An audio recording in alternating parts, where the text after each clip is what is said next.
Hi friends, நம்ம இன்றைக்கி ஒருத்தவங்களுக்கு இந்த பாருங்க, என் ஃப்ரெண்டுக்கு இதில் கீரை செடி வச்சு கொடுக்க போகிறேன்.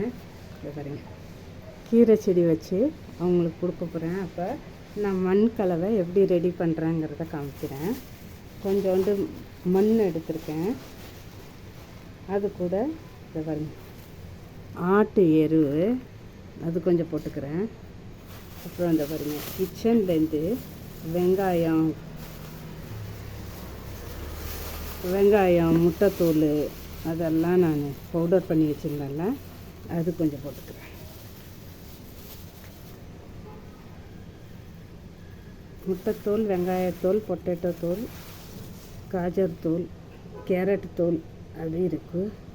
அதெல்லாம் இப்போ நல்லா மிக்ஸ் பண்ணிவிட்டு நான் இப்படி தான் பண்ணி வைக்கிறேன். அதனால் என் செடி காயறதும் இல்லை, நல்லாவும் வருது. நான் கிச்சன் வேஸ்ட்டை இந்த மாதிரி பவுடர் பண்ணி போடுறதுனால அதில் பூச்சி எதுவும் வரக்கூடாதுன்னு கொஞ்சமாக வேப்பம் புண்ணாக்கு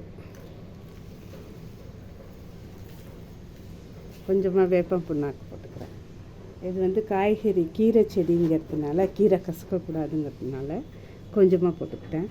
இல்லைன்னா நல்லா ஒரு கைப்பிடி அளவு போடலாம். அவ்வளோதான். இப்போ மிக்ஸ் பண்ணி பாட்டிங் பண்ணிடலாம். இப்போ எல்லாத்தையும் மிக்ஸ் பண்ணிவிட்டு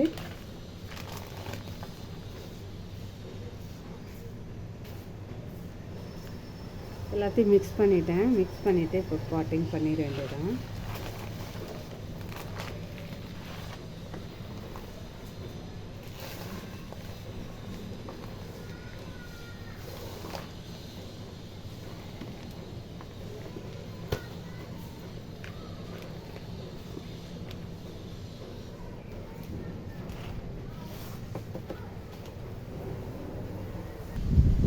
மண் இவ்வளோ உயரம் வச்சா போதும்.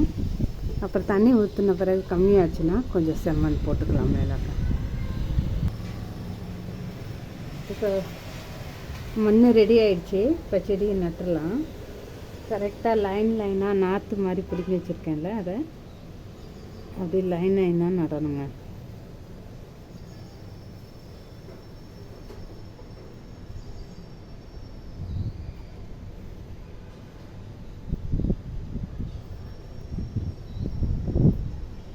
கொஞ்சம் நல்லா இல்லை,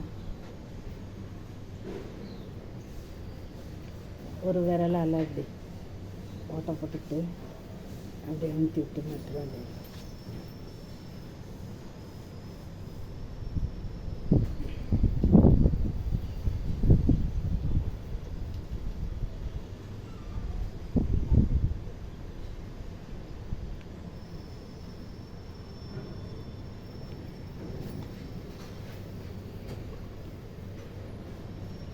அவங்களுக்கு கொடுத்த பிறகு ஒரு மாதத்துக்குள்ளே அவங்க எடுத்து ரீபாட் பண்ணிக்குவாங்க.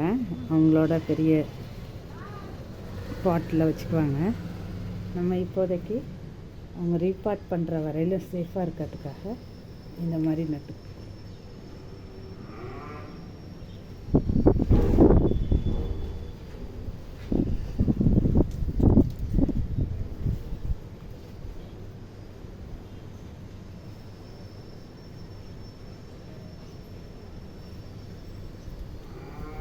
நல்லா இருக்கா?